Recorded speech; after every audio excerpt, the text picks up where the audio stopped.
Alors les folles journées pour entreprendre, elles ont lieu chaque année. Cette année, elles ont lieu du 11 au 15 octobre prochain sur l'ensemble du département.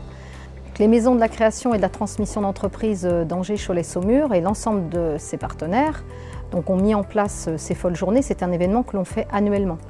Il permet de préparer les gens à la création et à la reprise d'entreprise, de les informer, de les sensibiliser à l'envie d'entreprendre également, bref, de leur donner tout simplement envie de se lancer.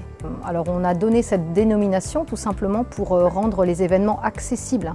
D'ailleurs, en filigrane de notre communication, on a bien mis tous entrepreneurs. Les partenaires de l'accompagnement à la création, à la reprise, les partenaires du financement ont donc concocté tout un programme. Cette année, c'est vrai qu'on est beaucoup sur tout ce qui est reconversion professionnelle, sur le coaching, mais également sur des thématiques, sur des filières. La filière de l'économie circulaire, la filière du tourisme, la filière des métiers de bouche notamment.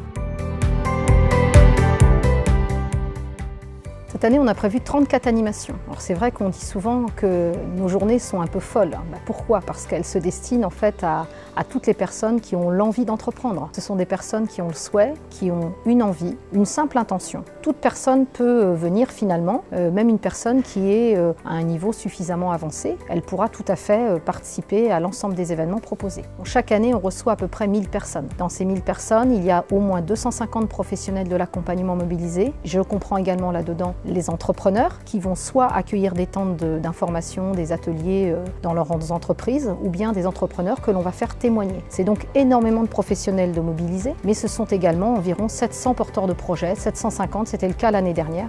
Donc on espère que cette 4e édition aura un beau succès.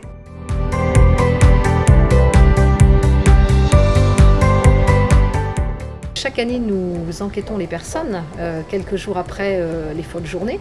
L'an passé, après cette année assez particulière, les personnes ont répondu en nombre. 2 chiffres à retenir. Le premier, c'est le taux de satisfaction qui était de l'ordre de 97%. 97% sur, on va dire, l'organisation des événements, les thématiques qui avaient pu être proposées. Et également un autre chiffre très important que je peux vous remonter, c'est le taux de l'ordre de plus de 90% des personnes qui estiment avoir avancé dans leur projet grâce à ces événements réalisés dans le cadre des folles journées. Donc, en conclusion, si j'avais quelques mots à donner, c'est d'une part de participer à ces folles journées.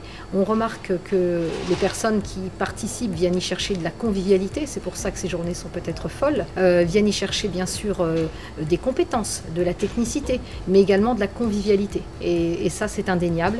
Et enfin, les gens viennent chercher du réseau. Et en règle générale, les gens y créent et y tissent leur premier réseau.